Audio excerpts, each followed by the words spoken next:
Noti mai vangu ka zvese zviri kuitika muupenyu hwangu kaizvi. Ndinovada zvokuti mai vangu handisi kuti vakaipa kana kuti chiya, asi nevasunungura mwoyo wavo. Ndiregerere, ndakatadza nekusaziva.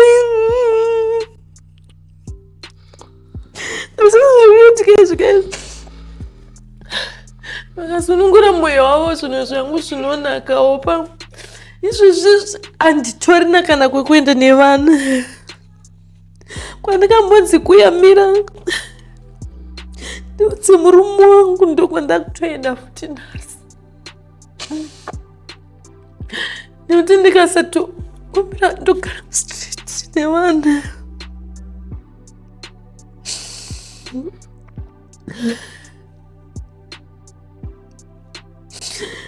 Mai vangu dai vakwanisa kundiregererawo, asi ndakavakumbira ruregerero kakawandisa kekuti ndaitombovakumbira ruregerero ndotoenda kumusha. Dzimwe nguva totoenda tese kuomunda tichitoseka mushe pandinozodzokera futi mwedzi wamangwana ndinowana zvachinja futi. Namudzangu ndoudza madzigomana sparks pamwe ndombosimbiswa ndopiwa mataski. Moyo wakagomadzwa, moyo une shaft. Nai Mwari we ndodawo malaughs. I really had to change my story. Vakawanda vanouya vachinditi sorry. Zvakawanda ndobvunza Mwari kuti ndindadi handina kana weki. Look, ndine musikana wandaiti ndiye wangu, mufesi wandaiti wangu, ndine business ndakatanga fomuri yangu, ndikavharo ndakapodza ndatonyura muzvikwereti, ndakamwa zvikapu wangu, go superstitious at some point ndikapinda mudzin'anga, maprofita vaitondiziva nemazita. Worst Heartbreak. Hello Mure Zimbabwe, my name is DJ Sparks. Tripanapa pa my Worst Heartbreak, patichikurukura nyaya dzakasiyana-siyana dzinenge dzichiitika munyika yeZimbabwe dzinotsemura mwoyo. Tunoenda Tripanapa chikurukura. Muzuva ranhasi ndina mama vandinawo vakasangana neheartbreak kana zvinhu zvinorwadza mwoyo zvakaitika kuMozambique, but haisiyo yega nyaya iyoyo. Vanorwadziwa zvakanyanyisa nenyaya yakaitika pakati pavo ivo namai vavo, zvokuti zvakaitika vari mudiki, but up to now havawirirane namama vavo. Saka da kuti munyatsonzwe nyaya yada kuti vatsanangure panapa, so that munyatsonzwa kuti zvinhu zvinomira zvakanaka and situation yacho haina kujairika. Makadi zvinhu tete? Tinofara. Muri sei? Uri sei upenyu? Uri nana? Muri Zimbabwe ngade kuziva kuti chichakamboitika kuti zvisvike kuti muzorambane nemurume maigara naye kuMozambique, uyezve zvosvika pakuti izvezvizvo hamuna pekugara, muri kufamba nevana mustreet. Muri tsanangurira futi nyaya yekuti hamuwirirane naamai venyu nakutumbura. Saka muona kuti tangira maybe kubva pakashaya baba. Alright. Makadi enyu muri yeZimbabwe. Nyaya yangu yakatangira 97 ndiri grade 6 pakashaya baba vangu. Baba vangu pavairwara vakataura kuti inini kana ndafa handidi kuti vana vangu vagare muHarare, upenyu hwemuHarare hunorema. Vaiudza mai vangu, so kana inini ndafa ndinoda kuti uende unogara nevana kumusha, life yekumusha iri easy. Baba vangu vakazorwara vakazoshaya 97 naDecember. Baba vashaya, taigara imba yebasa. Paimba yebasa pataigara takapiwa 2 months notice. Mai vangu ndobva vamboenda vakanga vasingadi zvekumusha, sino kuda kwemashoko ababa vangu, vakaramba vachimanikidzwa nehama dzababa vangu. Kusvikira tazoenda kumusha, takatomboloja kuMabvuku. Tapiwa 2 months paimba yekambani pakashaya baba. Ndobva tambogara kuMabvuku. Hama dzababa vangu dzikati imba yakasiya vakwa, teedzerai zvakataurwa nemufi. Tichibva taenda kumusha.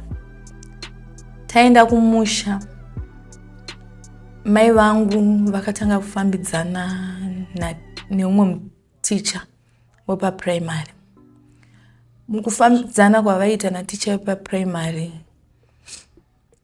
vaiti vakauya kuno kwarari, vaitenga pavaizotenga grocery, vaitenga grocery vachitenga nera ticha iye pasaiti, neredu isusu remba medu pasaiti, nehembe vaimutengera futi ticha iye. Saka chakaitika rimwe zuva, mai vangu vakatenga huku. Vatenga huku yakauraiwa, ndobva yabikwa half, yacho ni imwe half ndobva yasara. Saka takaidya tese naticha weye nekuti aiuya everyday kumba kwedu. Saka sekuru vangu vanova baba vangu inini vakauya usiku wachoni, vaibva kune imwe location, vakauya usiku. Kubva pakashaya baba, sekuru vanga vasingagarise vasina kuuya kuzotiona, vaingoti vakagara padiki vakagara padiki voya kuzotiona. Saka sekuru vakasvika, tatatopedza kudya. Mai vangu mamwe nemafish anga arimo, mavegetables asina kubikwa. Mai vangu bva vatora mavegetables, hai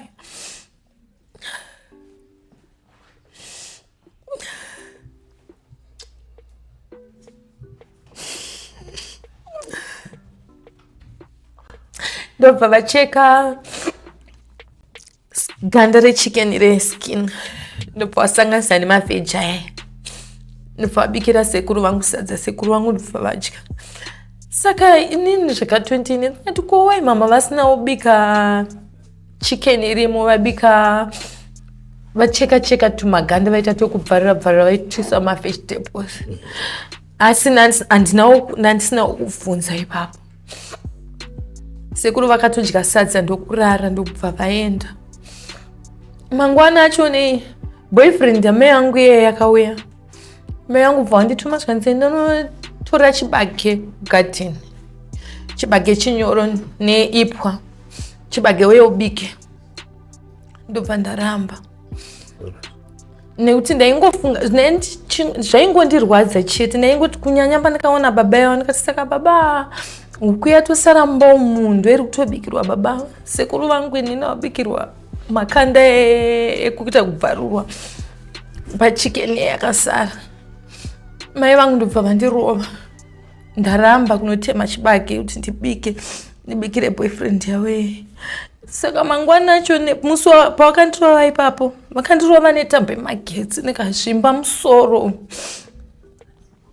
Mangwana acho nekuchikoro kwakwe neparents day, pane drama rati saka padrama irona singafanire kutomboshaika kuchikoro.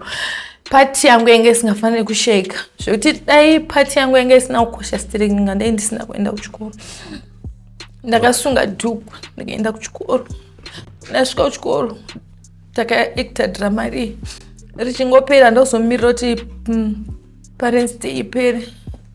Ndakabva ndafamba netsoka ndakuenda nasekuru nambuya vangu. Nambuya vaigara kupi?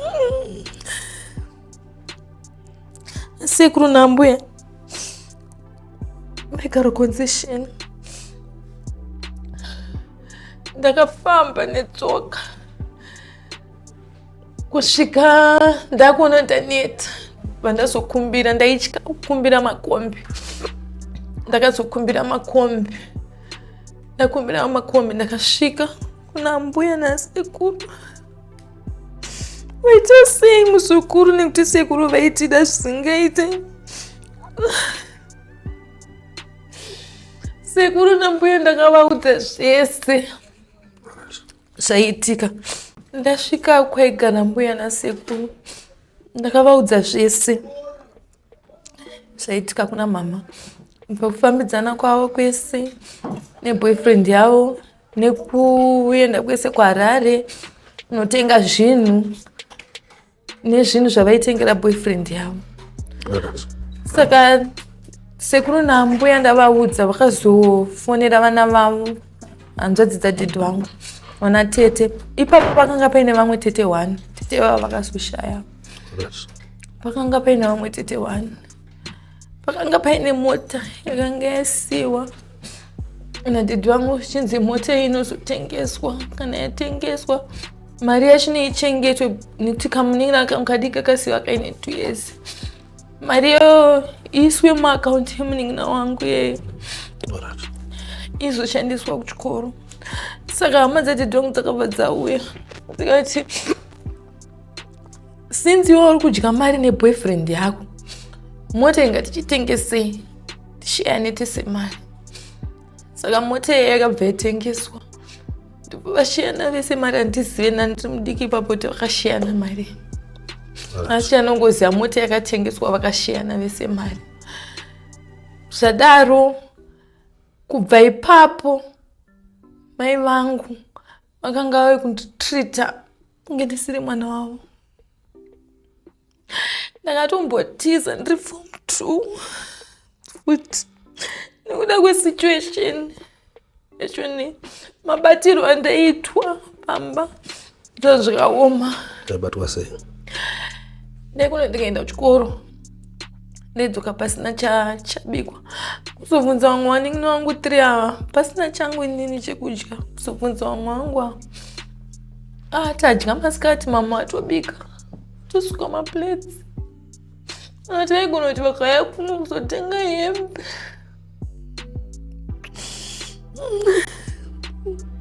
Taigona kuti ndashiya size yako. Next month pandinonotora mari ndoenda newe. Zvobva zvangopera zvikadaro. Saka ndakazongoshengerera kusvikira ndanyora form 4. Ndanyora form 4 ndakashanda basa rangu rekutanga. Tinotokore house girl. Pane umwe murora wavo mai vangu ndiye akanditi ukashanda mari yako yekutanga usatenge chinhu. Nditengera mama gumbeze matenesi nesambiro. Wati mama ndokumbira regerero. Pane zvandakaita ndakaita ndisingazive ndeve ndiri mudiki. Pane nyaya ndakaita sei ndakataura ndiri mudiki. Ndakashanda ndikatenga ndakatoenda nekumba kwavo murore ndikatosvika. Akandiperekedza. Ndakasvika pekutanga vakaramba kati aiwa inenge nguva yechando. Ndakanga ndakati nguva yechando iwe wadi kupfeka matenesi unaona matenesi. Ndakati aiwa mama ndatengera imi matenesi. Ndokumbira regerero. Ndobva vatambira matenesi ai nezambi ai neblanketi iri. Saka vaimboita kunge vandiregerera asi zvinozongotanga so. Saka kubva ipapo kubva pandikatenga matenesi pamunana kuti ndikawana mari ndikashanda ndikawana mari ndovapa dzimwe nguva yairamba dzimwe nguva vaitambira. Chimwe chinhu chandandasiya mashure vaiudza vanhu inini ndine vana vangu 3. Mumba medu takazvarwa tiri 4. Inini ndine first born. Saka vaitangira kubva pamunin'ina wangu wechi3. Inini ndine vana vangu 3. Uyu haasi mwana wangu. Pamwe ndakachinjirwa muchipatara. Ndo mashoko avo yavo. Saka pamashoko saka nekukura kwatakaita nekunditreata kwavaindita zvakaipa vakatodyara ruvengo nonin'ina wangu. Vakatodyara ruvengo nonin'ina wangu.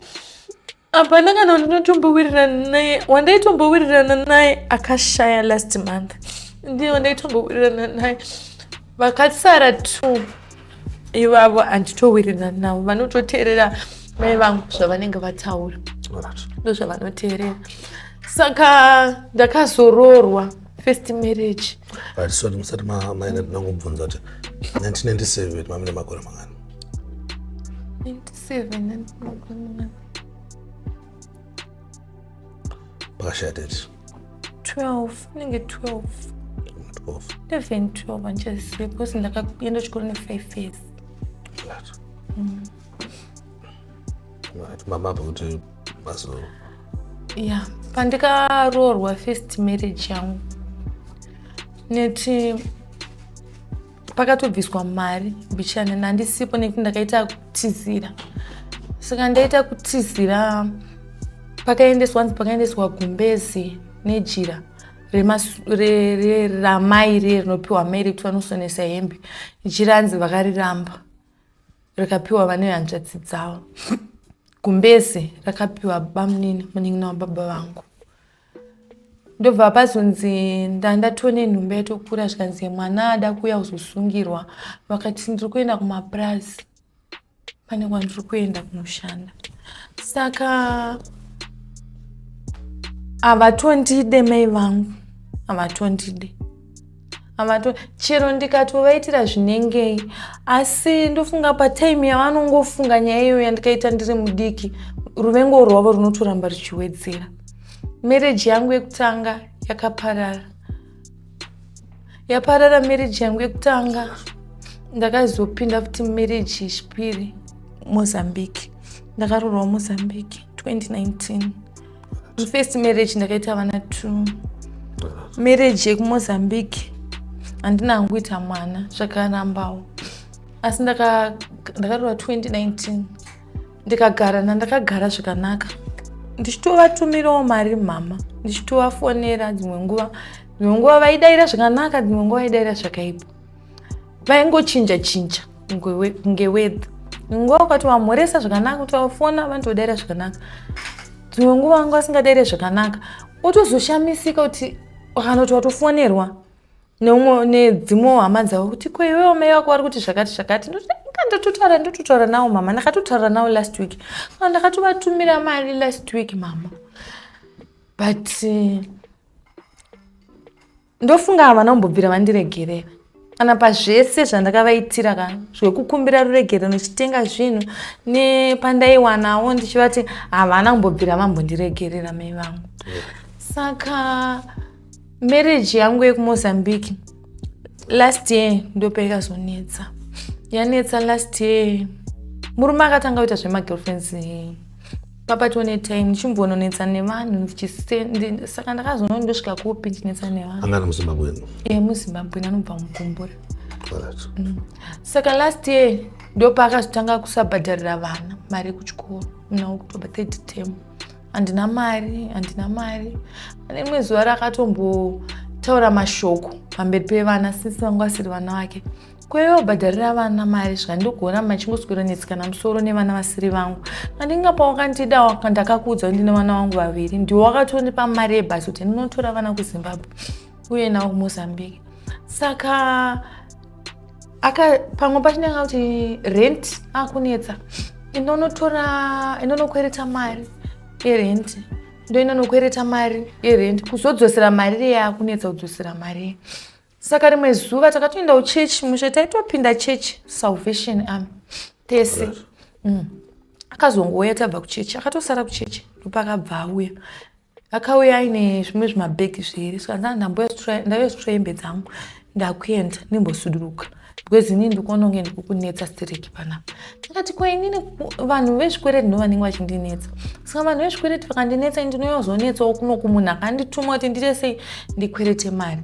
Andakukwanisa kumudzivisa akabva atakura zvinhu zvake ndobva aenda. Vanhu vakanditi enda kupolisi unomhan'ara akupe mari udzokere nevana sezvo ndiye akati uye kuno kune vana. Ndakaenda kupolisi kuMozambique ikoko. Ndaenda kupolisi kuTete. Ndaenda kupolisi kupolisi vakataura kuti iwewe unogoda kunetsa sei munhu uyu nekuti hasiri baba vevana kuti tipe mari. Iye aitaura nePortuguese.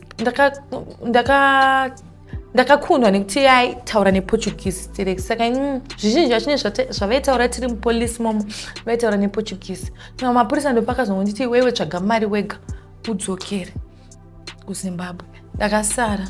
Akabva aenda. Handauzombonzwa nezvake. Kana mulocation yaitanga tiri handauzombonzwa. Ndaimbobvunza. Handauzombonzwa nezvake. Ndasara.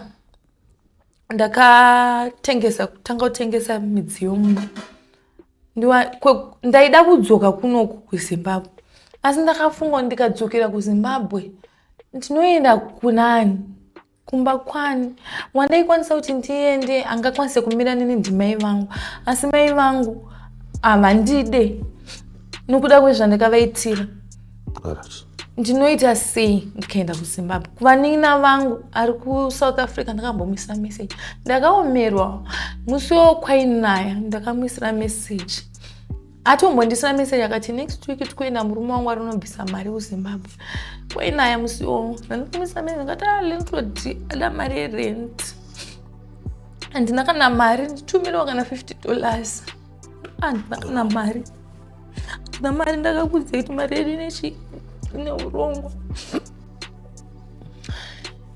Ndobva ndangomusiyawo. Ndakatengesa zvinhu. Mari yacho neimwe yacho yaienda kuzvikwereti. Zvandakakwereteswa futi naye murume. Mari ichienda kuzvikwereti. Vana ndakazotadza kuvabhadharira since last year. Kusvikira izvezvi kutaura kwandikuita vana vasi kuenda kuchikoro. Mumba makanga masara musina chinhu ndakutorera pasi nevana. Zosvikira ndatora mainifomu angu ekuchechi ndakatengesa nasienda kuchechi. Masambi ekuchechi salvation ndakatengesa.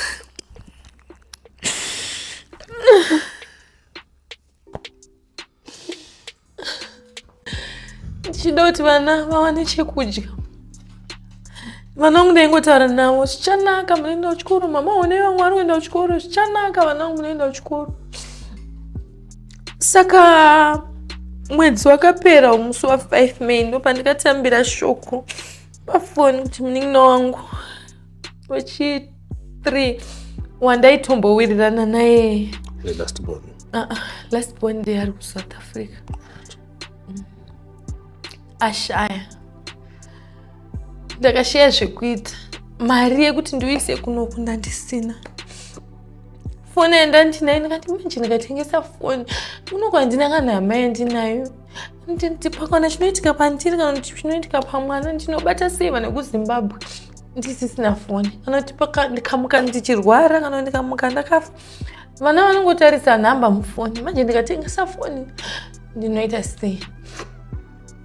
Ndopa mai vangu inini vakaudza hama dzavo dzese ndisawani munhu wandinokumbira mari kuhama dzavo. Ndisawani munhu wandinokumbira mari kuhama dzavo. Ndakashaya ndoita sei? Ndatambira shoko rerufu. Mari handina mumba musina chinhu chokutotengesa. Ndakambofunga paextende kuti nditenge mushonga ndisiri vana vangu nini ndife nekuti ndikafa ndega vana vangu vanosara nani.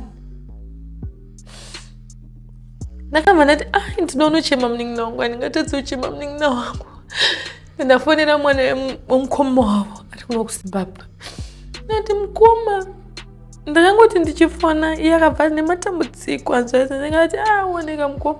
Saka uri kuita sei? Ndikati handina mari yekuti ndiuye asi ndoda kuuya. Ndanzi okay izvezvi handina mari.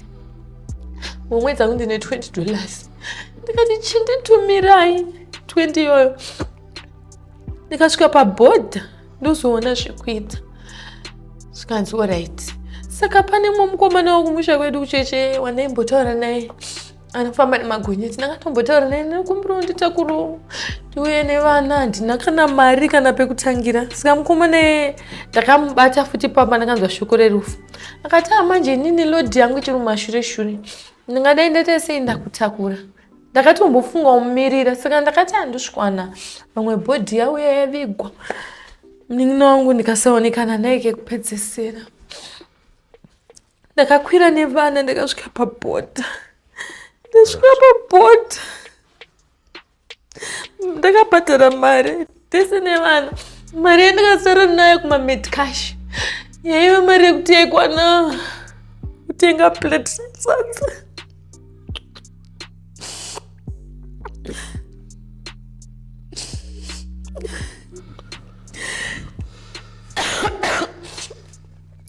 Ndakatenga plate yesadza ndatenga plate yesadza imwe chinenge yasara ngeri shoma shoma ngesingakwandika nokumbira vamwe sekuru sopa tikatenga sadza ende sekuru inini ndoda kuenda kuZimbabwe nenge ari masikati ndaikwanisa kucrossa ndega ndaipinda nemusango ndega nevana vangu majeusiku sekuru akasakwafunga ita sei musikuru neti sekuru ndomarenti nayo ikwanikana kubhuka rumu sekuru yakabva alright ndipe vana vakabva vadya sadza nina ndina kudya vamakuseni handina chandikadya kusvikira manheru ipapo tichirara nevana makuseni kwachena ndoita sei ndamuka ndovana ndaisira mvura gesa ndagezawo ndamira parengi tichiri kusaidi rekuMoza ndoita sei kuti ndipinde nevana ndapererwa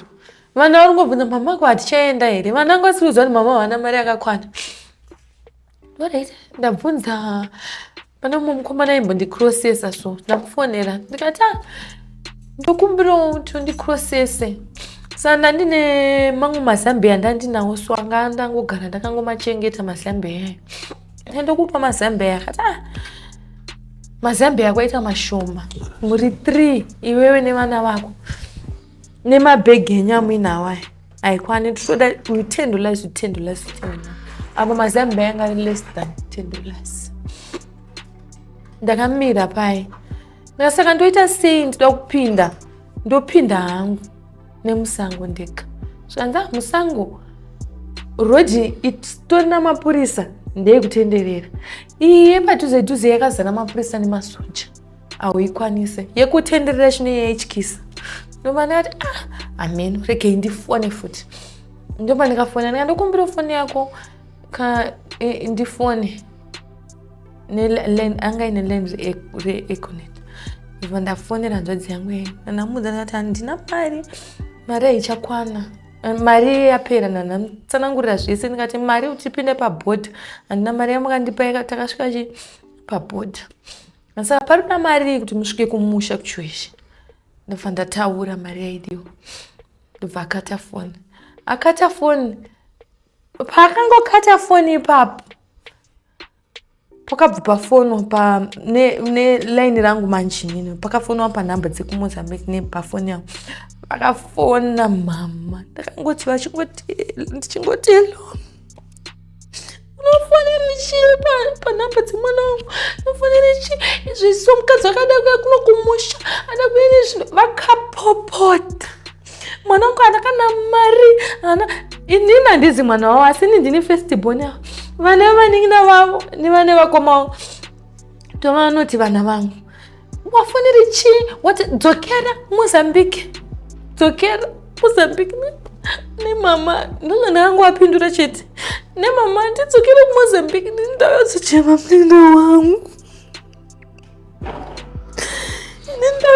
munin'ina wangu ndodzokera Mozambique ko munin'ina wangu toda kuonekana naye vakabva vakata foni yangu ndobva ndakwira basi kusvika takazofamba zvakanaka ipapo nevana mari yanga akwana kusvika umusha ndasvika umusha handiti uchisvika ukasvika uchichema unofanira kutambirwawo nemhere nevamwe vanenge vachichema mai vangu vavanakana kana vaitotaura nyaya nevanhu ndakasvika chibva ndanguvabata ndakachema vandanyarara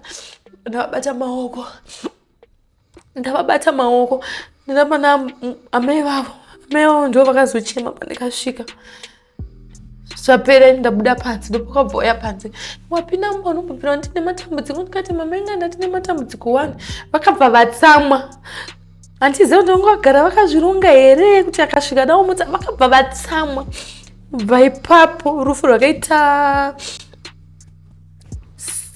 7 days bhodhi kuti isvike kubva kuNamibia kusvika kuchihure ndakagara vana vangu vanombobvira kutaura nevana vangu vana vangu vaingoti mamuka sei gogo mamukawo ndaingotiwo mamuka sei mama ndambobvira ndakaitwa mutorwa inini parufu rwomunin'ina wangu zvasingafi ndakakanganwa muupenyu instead yekuti varonge neinini ndinide munin'ina shaya vaitora mwana womukoma wavo zvakazotaura nehama dzedu zvikanzi wai vari kutora uyu iwewe ndiwe muridzi wemunin'ina chaiye chaiye. Saka menoti vakatoona kuti tikudhiskasa sei kuseri pane nyaya yati kudhiskasa vakabva vauya ndo pavakasvikondibata pani mukona pane chironda ndo pavakasvikondibata ivavo uri kutaura kuti chini hama dzako ndikati mama hapana chandiri kutaura kungotaurawo nyaya yekufamily kwedu isusu kana muchida kuenzwa mirai papa munzwa hapana kana chati kutombotaura. Saka iye ndofunga akafunga kuti inini zvavari kundiita zvavaindiita nekuti dzimwe hama dzakanga dzisati dzauya saka hama dzakawanda dzakazouya bhodhi apa dhuzoda kusvika ndo pataikurukura kuseri kwekicheni. Saka ivo vakafunga kuti nemutritiro wavaindiita kubva zvandikasvika ndo zvandiri kuudza hama dzangu asi hazvisiri zvitoitotaura dzimwe nyaya. Ndobva vabva pai vakatondibata hembe vaida kutondirwisa vakutondirova vakatondibata hembe ndobva vazobatwa nevanhu ndobva vaenda bhodhi yakazouya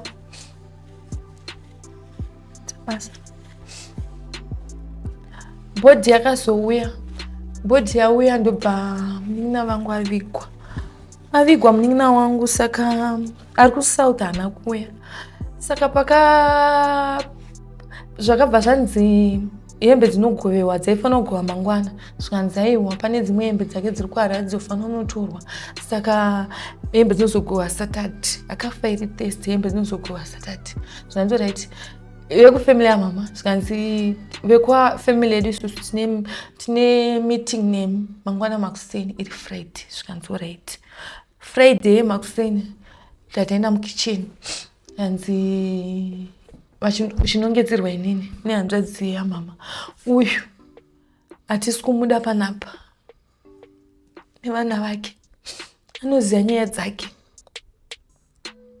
panapa hatisi kumuda nevana vake ana tete bvabvunza zvikanzi inyei zvikanzi nyaya dzake anodziziva tete vangu hanzvadzi yapapa mwana papa vangu ini vangu ari 11 pamao 10 vakashayiwa sera 1 kana tete vangu akaneri nyaya kare ari mudiki tinokumbira regero nyaya iyi tiri kuiziva tingakwanisa kuti tokumbira regerero nemuromo asi nyaya iyi tinoiziva tete ticharonga semhuri tikawana patinapo muringoziva zvinhu zvakatiomera kubva kare nakare tinoya totaura pasi tichakudenzai futi mimi touya musha menyu totaura nemi zvikanzi aiwa kana rufu ratopera makuenda aite nevana vake ngatakure vana vake aende nevaura vake.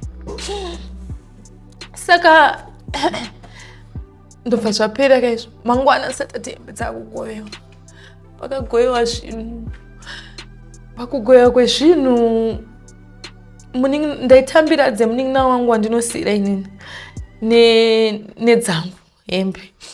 Saka zvapera midziyo zvapera kugovewa mama wakabva auya hembe dzedzi ndakabva ndadzisiya ndakatotora dress 1 tora ndikatora mamwe ese mva ndatosiya uchibva uya zvikanzi iwe wanzi ndo vakatouya tonzi iwewe papakazara vanhu vakatozosunuruka vatoona kuti kuivava mwana hana mazuva avigwa akavigwa marimwe kosimba rekutaura vari kuriwana kupi iwewe hanzi nemunin'ina wangu anosira madhirezi awatora iwewe ndo apiwa ndakati mama madhirezi ayakaya atotaurwa zita rangu bvunzei kana munhu achinditambidza asi kana mina kuti ndimupe ndinomupa madhirezi achino hapana chakaita sei hapana chakaipa chimwe ndagadzikira madhirezi epasi pana masiya nemidziyo yandandapiwa zvese ndakabva ndazvisiya vakabva vauya futi vachida kundirova saka takura zvinhu zvako nezvinhu zvawapiwa saka kune imwe village dzimwe hama dzedu dzekwababangu chakaityotyari midziyo yake yapiwa nezvinhu zvake zvapiwa mutakura aenda ndikanaumona manapa ndikanaumona kwaita sei mwana vanhu ari kubvunza kwaita sei mwana handidi vatotanga kutopopota vana vangu kuvasandudzira kutora hembe bhegi rembe rinandinaro kurikanda kunze nevana vachivasandudzira ndobva ndakanomira kunze kwegedhi. Vakabva vakuuya, ndakabva ndatiza. Tichimhanya vakandimhanyisa vakatodonha basi. Ukaona undidonhedza sanisini ndakavadonhedza. Ndozoti nyeyo inenge yakutonzi futi akandidonhedzesa. Ndamira ndakabva ndatuma vamwe sekuru nasekuru ndokumbira munondirongedzera hembe dzangu dziri pamadhakedzo. Nekuti kuMozambique hatina kutakura hembe dzakawanda. Takasiya dzimwe nevana hembe. Mari yekuti nditakure hembe dzese. Mudziyo wangu sisina nakapedza kutengesa hembe. Ndozandikatakura. Sekuru ndobva varongedza hembe dzebva waya nadzo ndamira kunze kwegedhi. Handikana kumuona panapa, handikana kumuona. Ndobva ndaenda pasabhuku. Pane pangu pasabhuku so. Hanzvadzi yava achibva uya ipapo. Akauya nevamwe vanasikana duku kana kuona kana ukafa nevana vako uvigwe kufamily kwenyu. Hama dzako tatodzudza kutora panapa. Kana ukanzwa kuti kunokwafiwa usatombosvike panapa iwewe. Asabhuku bva watoti kwemimi mwana uya muregerere nyaya iyi. Akaita sei? Nyaya ndeyagare kare. Sei mwana uyu musingamuregerere nyaya iyi mwana uyu? Anzi angaudza hanzvadzi yangu inini kuti ihure. Angaudza hanzvadzi asi inini mai vangu inini kana nanhasi. Kana ndikanovakumbira regerero vachidaira kanti ndovada mai vangu inini. Handizambopfera ndakaudza murume wavo kuti hure mama. But nyaya ndakanotaura kuna natete vangu zvaiitika kumba ndiri mudiki. Handinambopfera ndataura mashoko akutaura nehanzvadzi yavo. Iye zvinozvi ndamusituation yekuti ndoshiya pekugara. Ndakabva ndatakura pakatidzinga vaona nditakura mabhegi nevana mari ndanga ndisina. Ndafamba ndichikumbira ndengokumbira ndengoti ameno Mwari kana tikaurayiwa kana tikaitwa sei nevana vangu ameno svikira ndisvike kuno kuHarare. Ndasvika kuno kuHarare dzangu hama dzangu dzekubaba vangu vanotambura. Hakuna tete vangu vanga vari 11 kwasara 1 tete vangu. Vese vashaikirwa dzimba dzavo vashaya pekugara vanoenda kutete vangu ikoko. Hakutorina kana space yekuti tigare nevana kana pekutoti titomboisa musoro kwatete vangu hakuna. Ndasvika kwatete ndakaona kuti hakusi kugarika. Ndakaenda kushamwari yangu. Shamwari yangu akati ndatanga ndanzwa murume wangu kana ndimiwo apa ndine vana. Kufamba kwese ndiri kufamba nevana. Kubva kwatete kuenda kushamwari. Kubva kushamwari ndazoenda kuGlenora. Ndeo kumusha kwede zvekuti vanhu vanotofunga kuti mukoma wangu. Ndaenda ikoko kare ndaiziva upenyu hwake hwanga hwakanaka. Ndaziva kuti situation yake yachinja. Ndakasvika marimwe zuva ndane 3 days. Kamba kake karugara kadiki kakicheni nekabedroom. Wauya ndikati ndauya ndamutsanangura sezvakaitika. Saka manje hapana kwandingakurasire. Togara tese panapa. 3 days idzodzo ndagara ndanjerara mumota. Nekuti yespace yekuti arare mupamake ndenge chirarwa nevana vangu. Pane chispace changa chiri pane chimota chiri panze. Ndasima kusenda panati ndakuenda. Ndoramba ndichikuomesera. Apa kuti chekudyawo achiwane ikoko. Chikutomunetsa. Arikutoita kutotamburira. Ndinoti mai vangu zvese zviri kuitika muupenyu hwangu kaizvi. Ndinovada zvokuti mai vangu handisi kuti vakaipa kana tichiya. Asi dai vasunungura mwoyo wavo. Ndiregerere ndakatadza nekusasiwe. Zvikaizvi vakasunungura mwoyo wavo zvinhu zvangu zvinonakawo pa izvezvi handitorina kana kwekuenda nevana kwandikambonzi kuyamira ndudzi murume wangu ndokwandakutoenda futi nhasi nekuti ndikasatokumbira ndogara mustreet nevana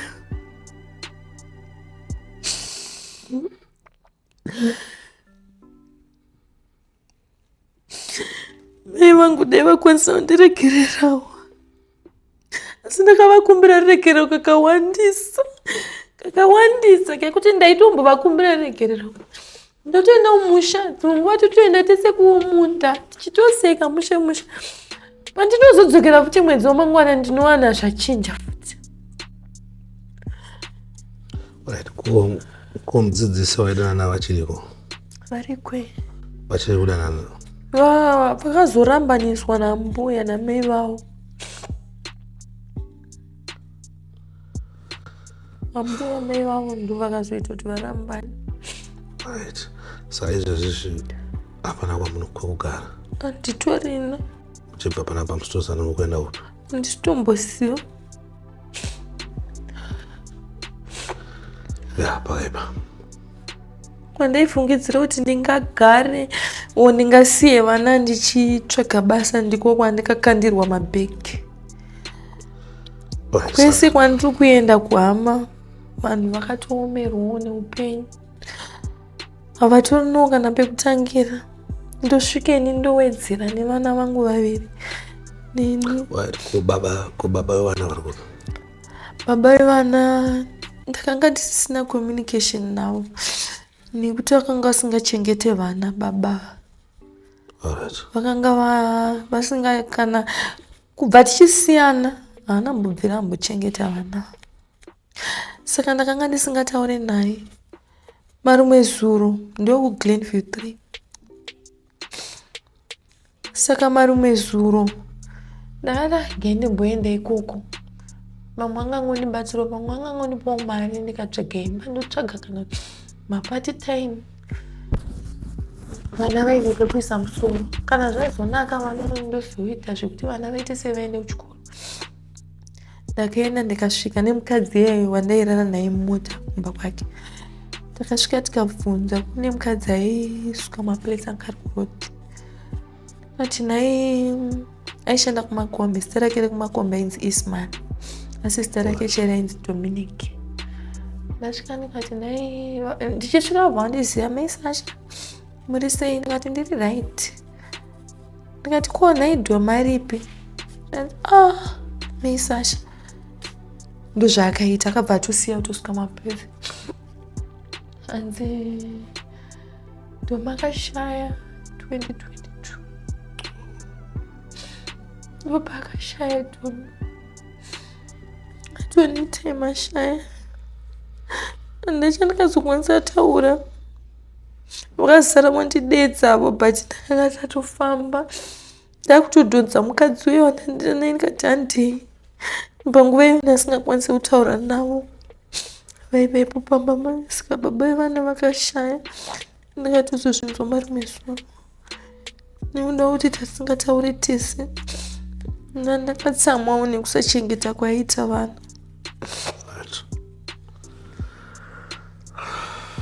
Pakaipa. Muri Zimbabwe. Saka mungade kuti muri Zimbabwe kubatsirewo nei panari kuonawo this program. Mungakateerera nyaya yenyu. Chii chimwe chamungadewo kuti vakuitirei kana kuti vakubatsirewo nei? Chandinoda kuti vandibatsire nacho.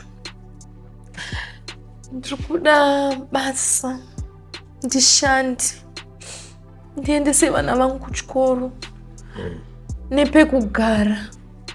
Pekuti ndiwane pekuti vana vawanewo pekurara. Andimaona vane flu. Isiri kupera unge mwashine makusena mukachiti mama nousiku tatonhorwa tatikafuka kaflisi. Kasingatombodzi. Ndaenda wanawo pekuti ndigare nevana. Ndichitsvaga ndichishanda kana mapiece job nganoitira vanhu majuti. Ndoda kushanda kuchengeta vana vangu. ndikazowana mari yakawanda ndozotangawo business rinonyatsoitawo kuti vana vaende kuchikoro. Izvezvizvi vakatoona vamwe vakuenda kuchikoro nge marimwe zuro nanezuro ko kwanandiri mwana wacho neyaenda kuchikoro anoenda kuchikoro. Mukuru wacho nemwana wangu ndakatoona kuti akatobatikana, akatosara kanosvika maplates akabva ati mama musoro wangu unzviwadza, asi ndakaziva kuti abatikana nekuti wepamba tanga tiri ari kuenda kuchikoro. Mwana wangu akakwanisa kuenda kuchikoro kubva last year October masi kuenda kuchikoro. Saka vana vakakwanisa kuenda kuchikoro, ndikawana pekuti ndigare nevana pakasununguka kwete zvandiri kungoita izvi. 2 days ndirapa, 2 days ndirapa, ndo zvandiri kuda muri yeZimbabwe. I think muri yeZimbabwe iri kunzwa vanokwanisa kubatsirawo tachikumbirawo muri yeZimbabwe kana pachinge paina anokwanisa kubatsirawo nebabasa unokwanisa kutibata then ndovabata. The reason why ndataura izvi is because kunze uku havasi vese vanonzwa tsitsi. Kuna vamwe varumewo vanogona kuzotanga kutora advantage yesituation yamama. Saka kana iwo uchifila kuti uda kubatsira, I think namba dzangu dziri everywhere social media panapa, mona kutibata then tokuconnecta nawo mukwanisa kuti kuvabatsire vawanawo pekugara. Then kana muchikwanisa kuvabatsirawo nebasa muvabatsirawo nebasa. Ya pakaipa moms ndanzwa nyaya yenyu ende muri yeZimbabwe yanzwa nyaya yenyu. Inyaya inorwadza, inyaya inosiririsa. Inini wangu ndinoshira kuti one day muzove nepeace pakati penyu namama, because mablessings tinotenda kuti anobvawo futi kana vabereki vachifara. Zvakaitika nekusaziva mama muri mwana mudiki, but munofanira kuramba muchingoita sei, muchingokumbira ruregerero. Mumwe musi vanokunzwai vakakuregererai, mumwe musi vanokunzwai vakakuregererai. Nyangwe zvakanzi makuenda kubasa, munofanira kuramba makashinga muchingota muchidzokera muchikumbira ruregerero. Kana paine zvavanoda zvepamwoyo pavo kuti muripe, muonzwa kuti vanoda chii, moronga nehama dzenyu mutsvaga mari munoripa, because njema ndeamai. Dai anga ari mumwe munhu taingoti ameno, but since vari amai munofanira kuramba muchikukumbira ruregerero. Mumwe musi vanokuregererai, mumwe musi vanokunzwireiwo tsitsi. Musi uno ndakatovafonera ndaida kuti ndivaudzewo ipapo ndandanyanyoremerwa, ndikati ndingovaudza ndoziva kuti hapana zvavo zvavanokwanisa. Vakabva vakata foni vaisa meseji kanzi usafone futi pafoni yavo. Munongoramba muchiti pamunowana mukana pesa muramba muchizama. Uyezve chimwe chinhu chamusingafanira kufamba makafunga kutora vana upenyu hwevana neupenyu hwenyu, nekuti upenyu hwevana hwakakosha. You never know, mangwana pamwe ndo vachachinja life yenyu, pamwe ndo vazukuru vachamutaura nagogo kukutauya amai vedu vakakanganisa. Tinokumbira ruregerero wakanzwikwa. Saka musambofe zvenyu makafunga kutora upenyu hwevana neupenyu hwenyu. Anything chinoitika pasi panapa chine reason yacho.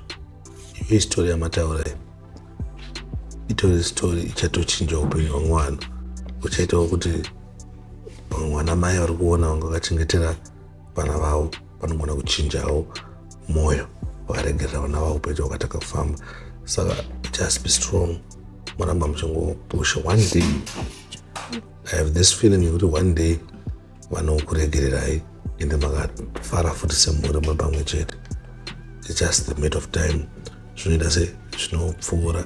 Amai muchingoti makawana mukana mukumbira ruregerero, mukawana mukana muvafonera. Nyangwe vachiti musafone, munongoramba muchiita se makagaragara mumboita se mumbofonera. And I'm sure muchawana basa. I'm sure kuti vana vanoenda kuchikoro anytime soon. Nyaya yenyu yako muri yeZimbabwe, kune vamwe vane mwoyo wakanaka vanogona kupai basa. Kuna vamwe vane mwoyo wakanaka vanogona kukutsvagirai basa nekuti vana vatange kuenda kuchikoro. Saka rambai makangoshinga muchiziva kuti Mwari ndiye munhu wese believe in God. Ndozvinhu zvakakosha. Munofanira kubhilivha muna Mwari, kutinamata kuna Mwari, kuti muwanewo. Because munhu anokwanisa kungochinja masituation ndiMwari. Anokwanisa kuchinja mwoyo wamama ndiMwari. I know kuti makatraya maways, makambotraya mashamwari, makambotraya ani kuti muti vatare nawo, but kuna Mwari hakuna chinhu chinoramba. You have to believe in God. Munamata muchiudza Mwari zvinenge zvichikunetsai. I know kuti Mwari vanonzwa. Makachema kuna Mwari kuti Mwari itai kuti mwoyo wamai wangu uchinje wandiregerere. Trust me, Mwari vanoita zvinhu izvozvo nenguva doko doko, mutoona machanges. So just believe in God. Namatai muchitenda kuti Jesu ndiye ega anokwanisa kuchinja masituations. Just be strong and believe in God. Amen. Mune Zimbabwe, ndicho chichirongwa my Worst Heartbreak, chete tichikurukura zvakawanda zvakasiyana-siyana zvinotosangana nazvo mukati muupenyu, zvinotidzimba mwoyo, zvinotitsemura mwoyo. Kana kuchinge paine mumwe ada kuzosheya nesu nyaya yake zvaakasangana nazvo muupenyu, ingave neheartbreak yakasangana nayo, ingave business, ingave zverudo, ingave chii chakamutsemura mwoyo, munongotibata then moya motaura muri Zimbabwe. I'm sure kana kuchinge kune macounselors ari kuonawo chirongwa chino ichi, munoona kuchibatawo that mumbotaura namama. You never know, unoona kuseva upenyu hwemumwe munhu kana kuchinja situation kana kuchinja upenyu hwemumwe munhu. Thank you very much for supporting naMai. Muchingoti supporter kana muchinge muchitiona kuFacebook musina kutifollowa, garai matifollowa. Kana muchinge muchitiona kuYouTube musina kusubscribe, garai masubscribe, because kune zvakawanda zvichange zvichiuya, mavideos tichiuploada each and every day, muchiona zvinenge zvichiitika. Thank you very much. With that, we're out.